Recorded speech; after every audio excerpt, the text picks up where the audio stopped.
We are excited to introduce staff from Disability Network Washtenaw, Monroe, Livingston, who's going to discuss 4 major signs of scams, common technology-based scam tactics, and how to recognize spoofed emails and websites, and where to report scams or attempted scams. So please help me welcome Elliot Carter. All right. Thank you. Thank you very much, Katie. And thanks, everybody, for choosing to spend this gorgeous day right here inside. And I think that speaks to the importance of what we're talking about today. As I had said before, please raise your hand if anything is unclear. I can slow down, step back. But as Katie mentioned, I have been doing these at the library for a while now. We have 2 other sessions that you can find online. The first one is about device accessibility, and the next one is like the basic guide to the internet. A little bit about Disability Network. We support people of all disabilities in reaching their personal goals and advocating for inclusive communities across Washtenaw, Monroe, and Livingston counties. I run our 21st Century Assistive Technology program, and that essentially supports learners with disabilities who are learning their technology. It could be learning how to use devices like cell phones as assistive technology, or just beefing up some general skills training, which is the purpose of these presentations that we've been doing at the Ann Arbor libraries. Before we get really into it, this is some data from the Federal Trade Commission, and I think it illustrates that there is no person, no age group, or type of technology user who is immune to being scammed or losing money to fraud. In fact, it is my generation who loses money to fraud more often than folks who are, the ages that they give are 20 to 29, that's 43%, or people who are ages 70 to 79, about 23% reported that. However, when people who were aged 70 or higher had a loss, the median loss was much higher.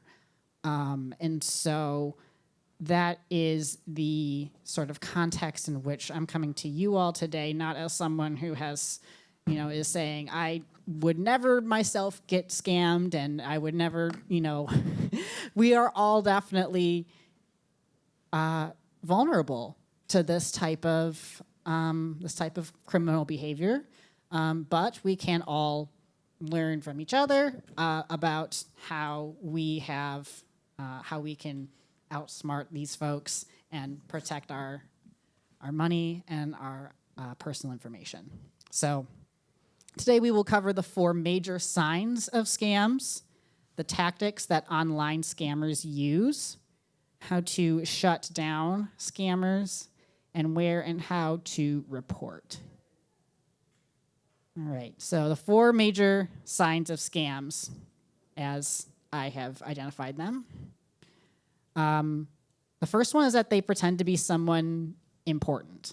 They are coming off as somebody who has some type of authority or personal connection to you. This could be, a bank, and a representative from the IRS, or a personal friend or family member. Taken in concert with that and the other things, contacting you unexpectedly can be a red flag. Number 3, they tell you to act immediately. And number 4, they give you specific and unusual instructions for payment. So when you have multiple of these things coming up, then it's a sign that you may be dealing with somebody who's not honest about who they are and what they want from you. And we'll get a little bit more into all of these points.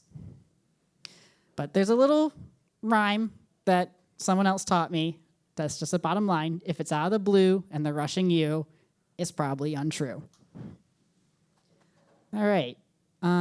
Here's some common scams that I know are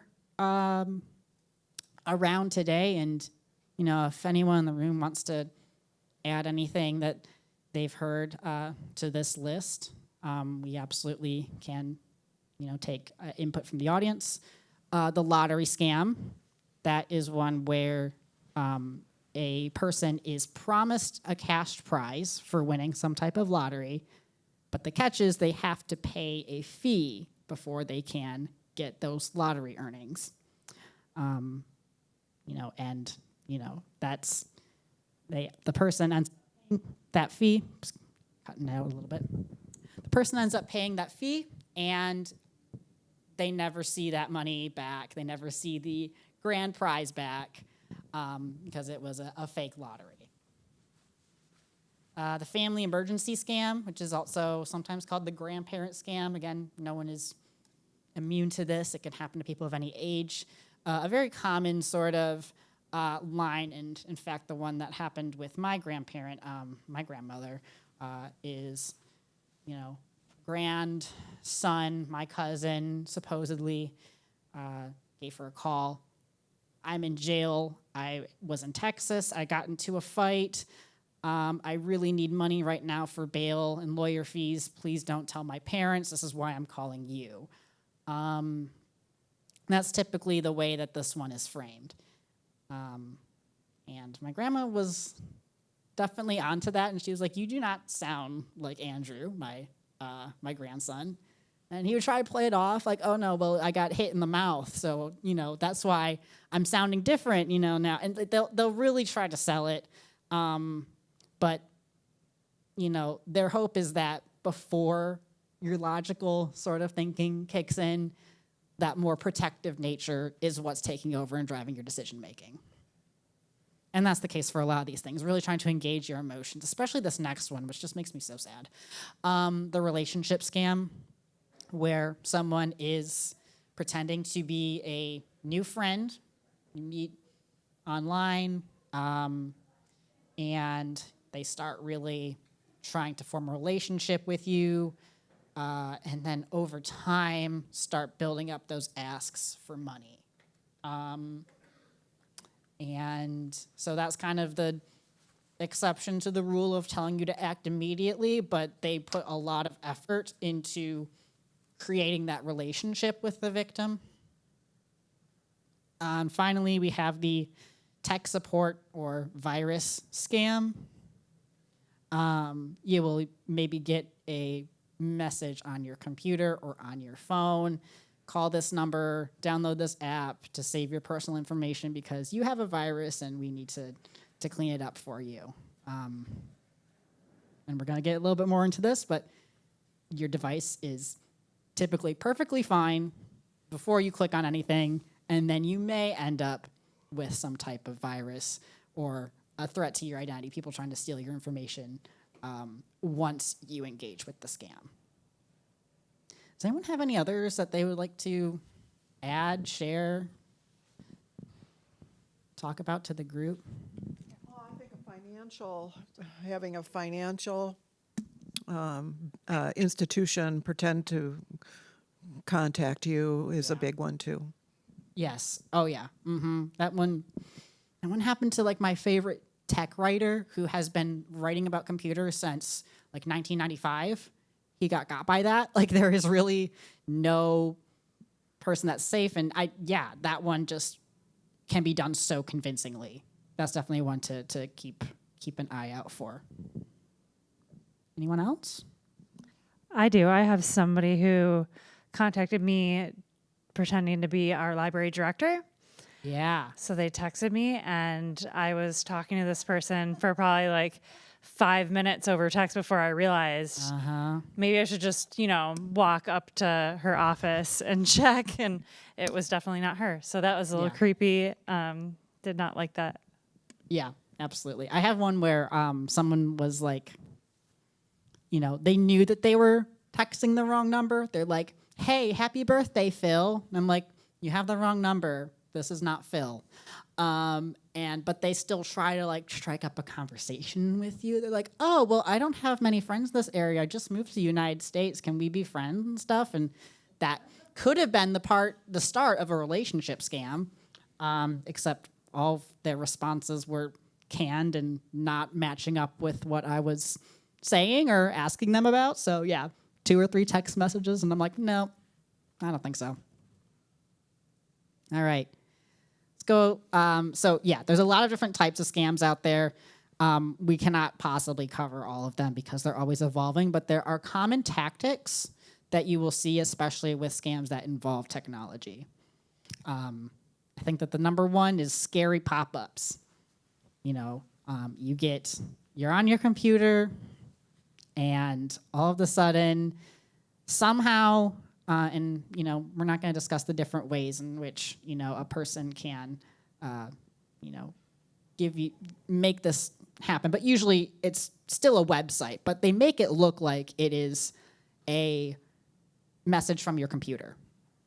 And it says on here, Windows Defender security warning, access to this PC has been blocked for security reasons. Your computer has alerted us that has been infected with a DOS attack spyware. Call this number toll free. If you think this notification is error, report immediately to Windows support to halt the auto deletion of your files and applications from the computer. So this is, in this case, Windows saying you've got, quote unquote, Windows saying, your computer is so messed up that we're just going to start deleting stuff. We giggle if we, kind of have an idea of, how Microsoft works as a company. They probably wouldn't want to do that to, valuable data that, they have on their users. But yeah, it's definitely scary, especially in this case, 3 of them are all popping up at you at the same time. You're like, oh no, I can't even concentrate on one of these, let alone 3 of them. These can pop up on phones too, and again, they do mimic the type of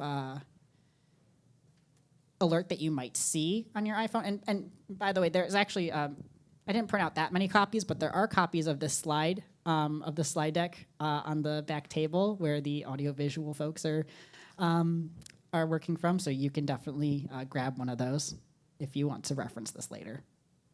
But in this case, instead of giving you a phone number, it says, tap the button below to install protection app from the App Store. So they're not trying to get you to call a number. They're just trying to get you to download an app which could do a number of things, again, compromising your personal information.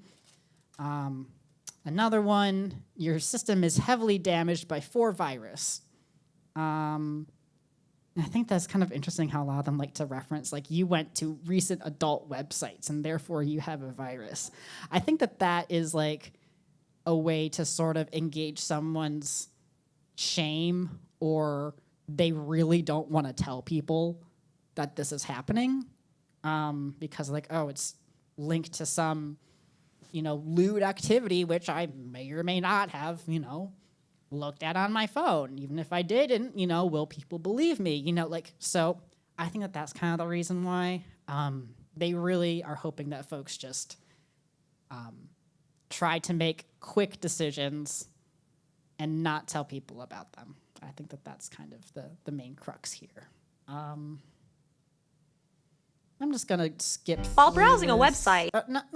Okay, I'll let this one play. This is like a tutorial if this does happen to you. I think that they just explain it pretty nicely, like why they're doing the things that they're doing. So I'll just let this play. This is how to get rid of fake Apple security alerts. And in those handouts I have the steps written down as well as the steps for Android. You've probably found yourself occasionally alarmed by sudden pop-ups on your iPhone saying things like, "Warning, iOS security breach, virus detected on your iPhone." If you haven't already heard, virus warnings and Apple security alerts like these are scams designed to get you to click on the link or call a number. If you fall for it, your iPhone may be infected with malware, or you could be tricked into giving away personal data over the phone. Step 1 when you see an iPhone virus warning like this is to not tap on it or call any phone numbers associated with it. But how can you get these bogus iPhone virus removal pop-ups off the screen so that you can use your device again? To get rid of fake security alerts on your iPhone, go to Settings and toggle on Airplane Mode. The reason for toggling on Airplane Mode is to temporarily disconnect from the internet. This way you can reset Safari while blocking unwanted access to your iPhone. Now select Safari and tap on Clear History and Website Data. While you're in Safari settings, it's a good idea to make sure that your pop-up blocker and fraudulent website warnings are also toggled on. Now, you can toggle airplane mode back off. Now you can open Safari again. At this point, virus scams shouldn't be appearing anymore. If you didn't click on or interact with the fake virus warning, all should be well with your iPhone. If you enjoyed this video tip, So again, that's a quick sort of tutorial. If that does happen to you, I'm not sure, you can definitely give me a call. I'll post my phone number at the end if you forgot those steps or grabbing those handouts. But yeah, the idea is to cut off internet access, clear out the history of your browser, and then also just while you're in there, and you can do this on your own time before you get scammed, make sure that block pop-ups and fraudulent website warning options are turned on. For Android, similar process. You just have to do an extra step, which is force stop and then clear cache. A question that I got the last time that I did this was, how will I know if a virus notification is real? And I'm here to say, fake virus alerts are more common than actual viruses today, especially on phones and tablets.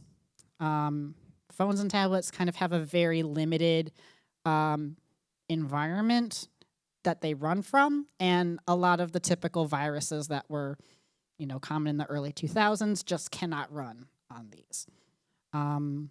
If you do get a real alert, it will not contain a phone number to call. It will not tell you to download an app. And they will only come from the antivirus that you have installed or potentially Windows Defender, because that comes on every single computer. So if you get something from Norton Antivirus and you do not have Norton Antivirus, then it's not going to be real. But of course, this doesn't mean that every pop-up claiming to be from your antivirus is legit. But I will just say, I'm going to say, a good 95% of the time, if not more, it is a fake virus notification. But yeah, we'll chat a little bit more about how to sort of, what to do when you find yourself in this scenario. Phishing emails and spoof websites. This is very similar to some of the other things we were talking about. It's all about impersonation still. But this is happening, in an email that you get. They will try to impersonate a trustworthy source, your boss, like Katie said. That also happened with my boss a few years ago, that, hey, can you call me and, get a Target gift card and read off the numbers to me real quick? I'm trying to buy something, So, yeah, that's phishing is basically, just pretending to be someone that you're not in hopes that you can get someone's personal information. With emails, they can go a step further and contain links to spoofed websites. So these are websites that are designed to look like the real thing, but like a Facebook login screen. But you're not putting your username and password into Facebook. You're putting your username and password into a fake website, and now the scammers have your username and password. So that's the basics behind a spoof. I guess before I move on, I'll just pause for any questions, any points of clarification. All right, great. Recognizing fraud, and these are going to be quite small, so I'll just give you the spoiler alert. The one on the right is the fake email. Some things that I'm looking at that show me that it's fake. First of all, the email on the left side, it would have your actual name that's associated with your Amazon account under the hello, but in the second one it says, hello, dear customer, not personalized. The other one has some pretty off grammar that you would not expect from a multi-billion-dollar company. We have faced some problems with your account, so please update your account details. If you do not update your account within 24 hours, will be officially permanently disabled, So, again, trying to get you to act quickly because it's like, in 24 hours, you're going to lose your access to Amazon forever. Don't you want to hit this button to stop that? But the main thing that I want to draw attention to is who the email is from. The one on the left, I didn't blow that one up. I blew up the one on the right. But the one on the left, the first part of it says Amazon.com, and then in brackets it says autoconfirm at Amazon.com. So you can see that the email address does end in Amazon.com. It came from Amazon. The first part of that is the display name for the email. So when you sign up for a new email account or go into your settings, you can change that to whatever you want at any time. So this person, this scammer, changed their display name to account alert at Amazon.com, hoping that the person would see that and say, oh, this is an Amazon email. It's real. But what's actually in the brackets is gobbledygook at blah, blah, blah.info, xmlxt.info. Like, it's not an Amazon email address, but it is the scammer's hoping that you just see the first part and assume that it is. So I think that that's a big, big way to identify if the email that you got is real or not. Like I said, those can contain leaks to spoof websites. And websites are the... does anyone want to try to take a stab at defining a URL or a web address? Are folks familiar with those terms? Maybe you've heard them, but you're not really sure. All right. So a web address is the whole string of number, letters, and symbols that tells your web browser where to go. So, for example, if you were to painstakingly type this into your browser, most of the time we don't want people to type those things, so we send links that does that typing for you, basically. You could type in https://www.dmwml.org/how-we-help/youth. You could go to that website. That whole string is the URL. The domain name is the central and most recognizable part of a URL. So typically it's going to be between the www dot and the first slash, or might not have that www in front of it, but it's going to usually be something dot something. dnwml.org, that's our domain name. Facebook.com, that's Facebook's domain name. Google.com, So the web browsers these days usually try to draw your attention to when you are seeing a spoofed website by putting the domain name in the darkest letters and everything that's not in the domain name in lighter letters. So looks like you got an email. You need to confirm your PayPal details with us. Click this link to go to PayPal. But you look up at the domain name, and it starts with paypal.com, but then it goes .security.alert.confirmation-manager-security.com. And so really, I think another way to kind of talk about domain names is usually what is the last part of it, the .com, the .org, that's what matters. You can use periods, other parts in the domain name. They won't, So that is what is in bold. It is incorrect. It is not just paypal.com. It is all this extra stuff at the end. So that is the hope with browsers, that that helps you kind of see like where the domain name starts and where the rest of the URL begins, by keeping that in the darker letters. So that's definitely something to look for. If you suspect a scam, there's actually AARP has kind of, and some other organizations have kind of made their own sort of stop, drop, and roll, I feel. It's pause, reflect, protect. We're pausing, we're taking a step back, thinking about the signs of scams again. When you are making quick decisions because they are trying to tell you you need to act fast, it can really crowd out our logical thinking and what we remember hearing before. So again, just to try to get it into your memory one more time, the signs of a scammer: they pretend to be someone important, they contact you unexpectedly, they tell you to act immediately, and they give you specific and unusual instructions for payment. That's the first step, is just to pause on that, reflect. I think they seem to mean this like more like reflecting internally. Like, does this make sense? Why would my grandson be in Texas when I had dinner with him yesterday? I think that you can also reflect with someone else. Tell someone else kind of what has gone on, friends, family. And a really good tactic is to contact the person or company through a different channel. So if you were, say, contacted by your bank, someone pretending to be your bank, you can hang up, call the actual number on your bank account, and talk to someone there.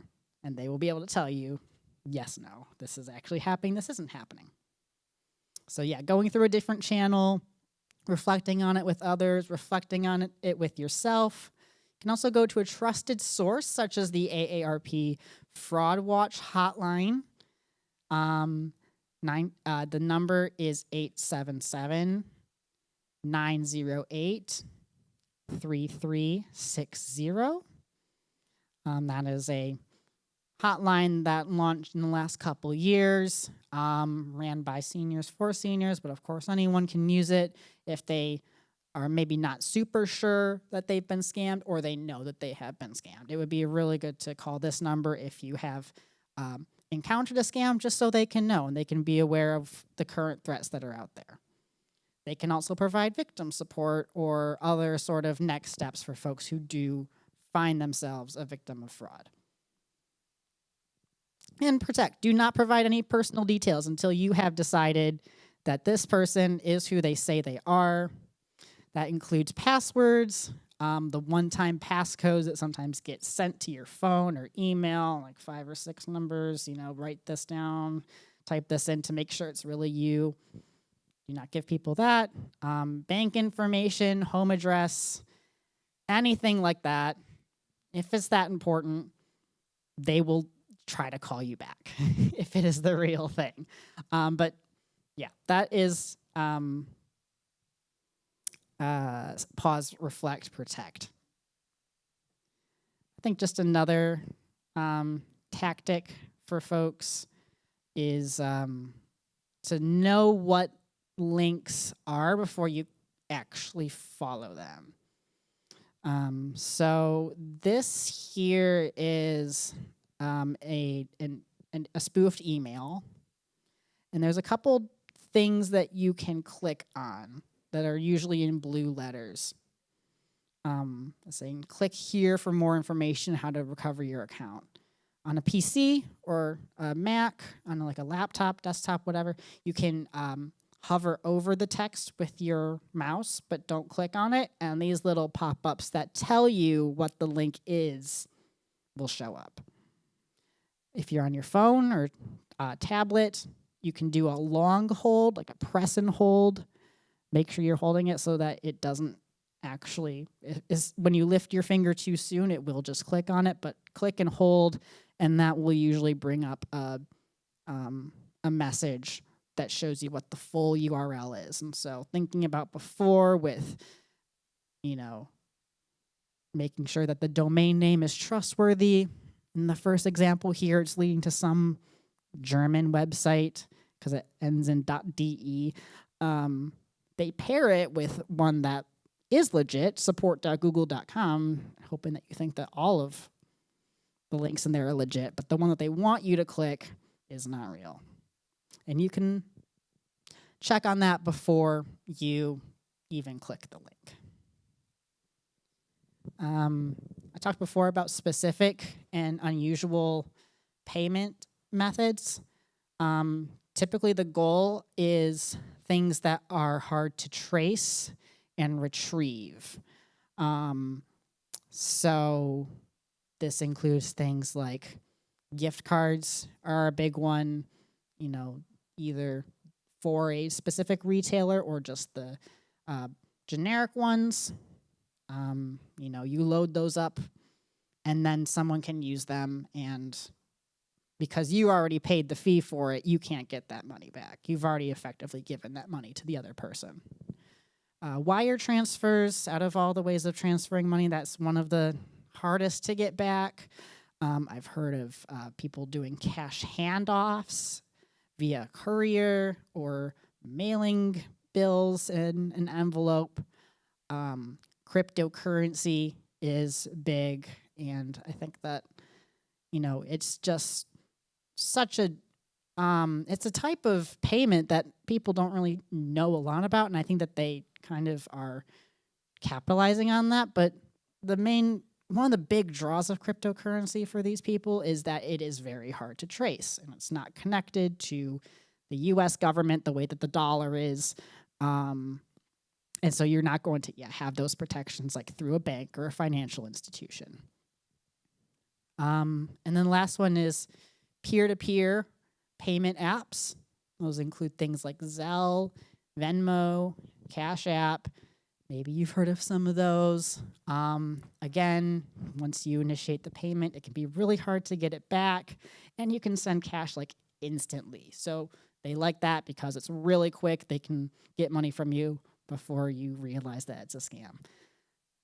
If you don't really know much about those apps and you'd like to learn more, I'm going to plug in Consumer Action. I think that they're a great organization in general. You can go to their website. They have something called the Scamgram. You can sign up for their emails, and they'll send you regular sort of updates about what they're seeing and other tips. But they have specifically a presentation that's on those peer-to-peer payment apps. It's called Digital Payment Apps, Know Your Rights and Protect Your Wallet. And so that is at consumeraction.org. Consumer-action.org. Or I can help you sign up for that too if you're interested. But yeah, shout out to them. They do great work in this area. I talked before about the one-time codes. That's what's called two-factor authentication. And it's a good sign to have for your important accounts. What two-factor mean? It's waiting on two different inputs for it to verify your identity. The first one is your username and your password. The second one is the one-use code that goes to your cell phone or email. So let's say you have been talking with somebody who is saying that they're from Microsoft tech support. They want your Microsoft email. You give the username and the password, and then the wheels kind of turning like, oh, I remember that presentation that I heard. So the scam would not be able to get in with just your username and password. They would need that second factor. So it goes to your cell phone or your email. That kind of creates that natural pause for people to think about what they're doing. And usually those codes say, do not share with anyone else. And so that's just a good idea to keep on your important accounts. It's a little bit of a hassle sometimes to flip between the email and the account and whatever, but really in the end, it does create for a lot more safety with your whatever that account is, whether it's your bank, Facebook, email. They just want to make sure that's really you. If you think you've been scammed, definitely change your compromised passwords. Now, what do I mean by that? Obviously, it's the password that for the account that was targeted. Maybe it was on Facebook. And it also is a good idea to change the passwords on other accounts that use that password, because they can connect that to you. They already know that one password. I know people who say, they use one password for everything, and that's the reason why that we say not always a great idea, because then that kind of gives these people access to a lot more accounts. So change your compromised passwords if this happens to you. Call your bank, cancel any fraudulent purchases, of course.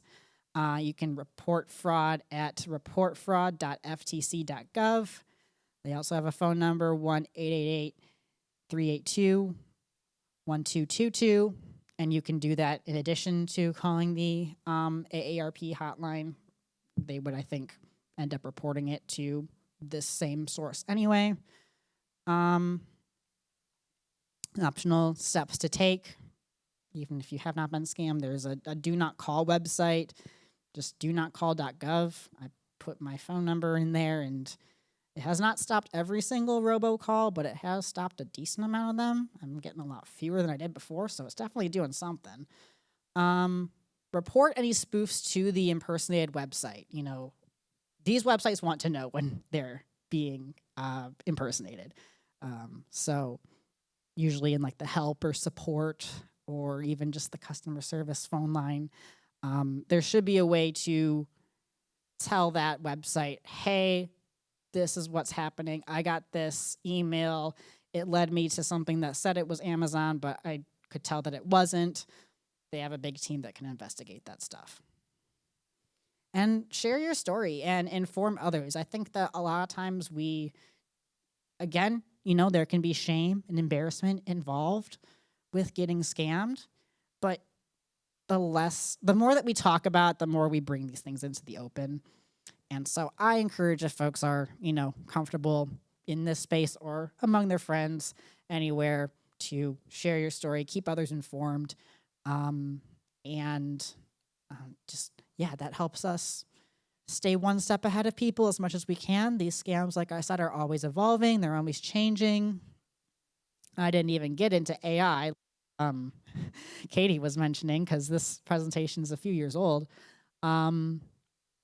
But there's definitely more tools that can be used to make something that looks convincing but isn't real. These are always evolving things.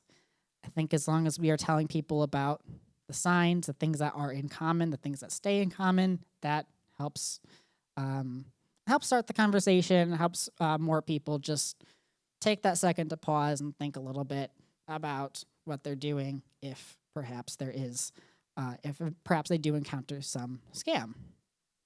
So that's all I have. My phone number, though, you can have as well. That's 734-971-0277. And then my extension is 520. That is for Disability Network. It's where I work. I am the Assistive Technology Manager, among other things. If you missed the first part of my presentation, that means I help people with disabilities who are learning technology, or folks who want to use their device as assistive technology. That could be, there are apps that can help low vision people get a robot voice to read out what's in front of them, talking boards, those types of things. If you want to learn more about those types of things, I did a presentation on that a few months ago, and you can find that on you'll be able to find that on our website, dnwml.org, and the Ann Arbor District Library website. Just general tech support questions. I do make myself available as like that first step. I'm a limited licensed social worker. I'm not a technology expert, but sometimes those tech experts can be very hard and intimidating to talk to. So I like to offer up whatever I can help folks with just gathering the information that's needed, giving you an idea of what to say or what's happening. You can definitely use me as that first step. if you're running into scams or any types of technology issues. So I will turn it back to the audience. My question is, I don't really understand the one password, where you have just one password for all of your passwords. I don't even know how that works. It's like a 3-factor ID or something. Is that right? Passcode. They want you to create a passcode. Right. Okay. Yeah. So that's kind of a different thing, and yeah, that can replace the 2-factor code. So, when I'm talking about using one password for all accounts, I'm talking about, I use cat5678 for every single account. I sign up for a Facebook, I use cat5678. I sign up for email, I use cat5678. Like that is what I mean by using one password. But there is actually a service that is called 1Password. So thanks for catching me on that. Should probably phrase that a bit differently. And that is what's called a passkey, basically. So yeah, you have that master password that you can use to get access to the passwords that are stored within it. So as long as you have that master password, I believe, I don't use it myself, I believe that's how it works. Yeah, so 1Password, the service is a different thing. So are there different services like password managers? Is this passkey Yeah. manager? Is it like a password manager? Yes, yeah. Okay. So I think that passwords are just so annoying. Everyone knows that. I think that people are trying to come up with ways to sort of circumvent that. So passkeys, as I understand them, like your phone itself can be a passkey. There's not one standard yet, basically. It's very new. So a passkey is like either like a physical device or a signal that your phone puts out. You put that near the laptop and that functions as a passkey. I don't know. I have not personally used them. But yeah, passkeys are very new. Technically your fingerprint can count as one, or your face. It's just something other than a password and something that exists in the physical world, basically, that can be used in place of a password instead of having to keep them all memorized. And another question is, do you have a preferred browser that's safest? I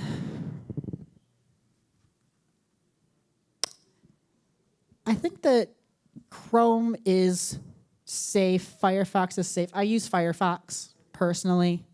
I don't think that it is necessarily to protect me from scammers. No, okay, yeah, I will say that. Yeah, Firefox I think is the best because, and I might go down a little bit of a rabbit hole here. Firefox makes it easier to block cookies. If you've ever seen cookies on a website, those are little packets of data that it's collecting about you, that the website is collecting about you, basically. So, and what you're doing on their website. Cookies can be helpful for things like online shopping. I put a few things in my cart, I close the website, and then I open it back up and they're still in my cart. That's a cookie that let that happen. Cookies can also be, third-party cookies. And what that means is they're not controlled by the website itself. They might be from an ad service. And that ad service is using those little bits of data to sort of collect information about you. And the more that, that information about you is available, then that makes a more convincing scam, basically. I know that your grandson is named Andrew. I know that you live in Ypsilanti. I know all of these things, so I can impersonate and sort of get at you better. But that's my personal opinion. I like Firefox for that reason. They're a nonprofit. They're not trying to make money off of you. But I think in terms of just like general security, they're all pretty much even. I just think that the amount of data that we collect on people is just too much, and I try to halt that wherever I can. And Firefox makes that a lot easier. Hang on. Oh, yeah, go ahead. Can you say another mic? What about DuckDuckGo? I believe that they're made in a similar way. I can't say for certain, like is one better than the other. And of course, with iPhones, you're very limited. I think that you can only really use Safari. You can download the other ones, but they don't work quite as well. I use Firefox on my iPhone. Okay, good, awesome. Yeah, I'm not an iPhone user. It's been a long time, but last time I used an iPhone, it would not let me use Firefox. It would look really bad. So yeah, I can't speak to that necessarily, but I do see if a place is, advertising, privacy first. I tend to believe them, but I do still take it with a grain of salt. But yeah, DuckDuckGo I use sometimes as well.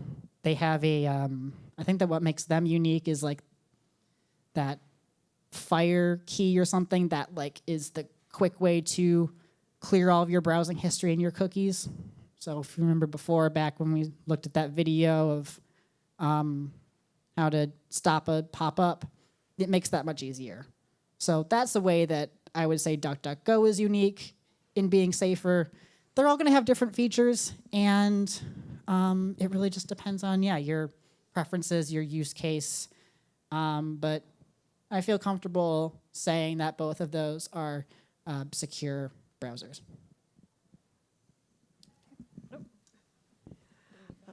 Another question about the cookies. A lot of websites are asking for permission. If I don't give permission but use the website anyway, are they still collecting information? Unless you hit reject, yeah. So, yeah, that is coming up a lot more because more people are talking about cookies. It used to just be something that would just, people's eyes would glaze over. And then there's some places where you just cannot turn it off, unfortunately. That doesn't mean that every website that does that is going to be malicious or anything like that. But if you are concerned about having like a data profile on you, there is an option in every browser to clear your cookies. If you do that every so often, that will help as well, I guess. So yeah, typically they frame it as opt-in until you say otherwise. So even if they make you do like 5 extra steps to say reject these cookies, I would still do them. Hopefully that answered your question.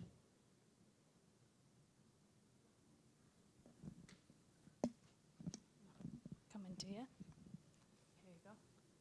Yeah, I was just wondering, do government agencies like Medicare and IRS, do they ever run scams or leave a voicemail? Those government agencies, those are typically impersonated, yes. I would, all of those agencies, you need your address in order to get those benefits. They will send you really important communications to your mail.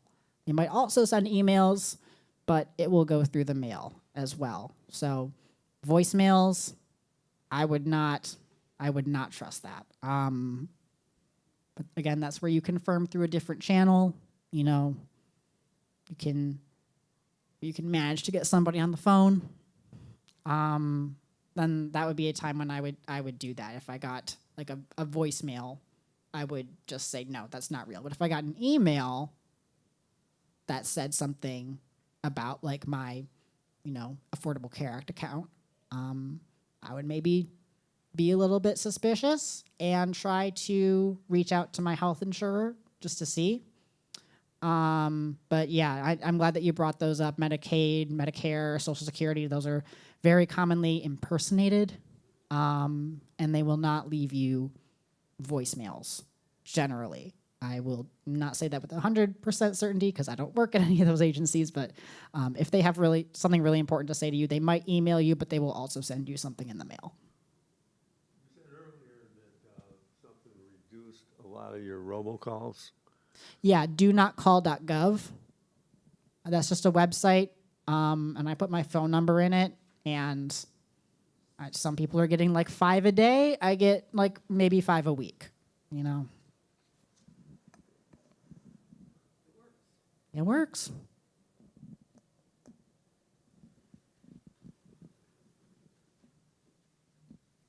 So do I have to renew that? Because I did that years ago, but I still get lots of robocalls. Probably, I don't know. It's limited in what it can do, but it wouldn't hurt to do it again, maybe. And I've got a question about the iPhone. Yeah. I was very careful for quite a few years not to give out my iPhone number. And recently, though, I've had to give it out to a few financial institutions. And all of a sudden, I'm getting lots of robocalls from financial institutions. So I was wondering about their system of blocking calls. Does that really help? Or am I just being put on a list as a live phone? Yeah, I don't want to give any like sweeping promises of how donotcall.gov works. But yeah, if you are using a new phone number, definitely put that in there. What about with the iPhone? You need to block using Oh, when you block using the iPhone, it will just block that specific number from calling you again, and it's very easy to get a new phone number to do a new scam. So blocking is minorly effective. What about the same outfit? The calls are very similar. When the calls are very similar, Getting a series of very similar calls, even though I'm blocking the number. So I'm wondering if I'm just being put on a list as a live number. Yeah, I think so. You know, and perhaps, you know, that donotcall.gov, you know, is still doing something, but I mean, honestly, I don't know how it works, and I don't know how often it's being updated. So yeah, sorry, I can't give you a more specific answer than that, but yeah, blocking a specific number, blocking something doesn't, it's really just for that specific phone number. I can, you know, get a new fake phone number fairly easily and call you again from a different one.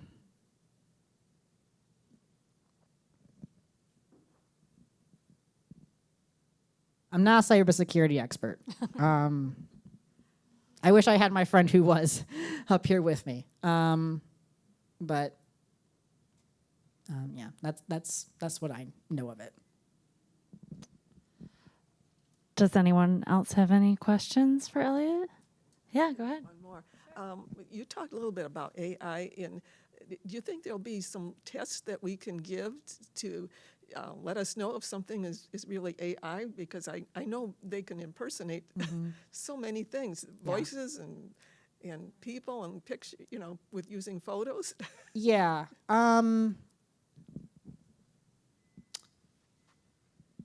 I mean, some people have like gone so far as to like set up a code word, you know, with their family members. I think unnatural pauses or pronouncing things a little weird, like maybe you grew up on Malbetch Street down the road, and you know it's having a hard time saying Malbetch back to you because it doesn't recognize it as a word. That could be a way, I think, to outsmart that. But yeah, the code word is like what I've heard like families doing. And yeah, I think that really just kind of those cues that, you know, sounds a bit robotic. It really is kind of a fine art, I think. And that's why you know, those other methods of, you know, trying to call back through a different channel or, yeah, like not paying in a way that you're like not comfortable with. Yeah, I think that that's probably a good way to do it, just to try and like confuse it with like words that it probably doesn't have in its database.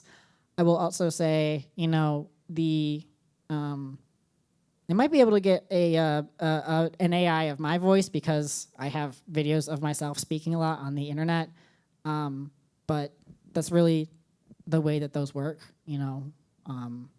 If you're like family members like making, I don't know, Minecraft videos on YouTube, and he like uploads like a YouTube video a week, they're gonna have a lot of samples of his voice.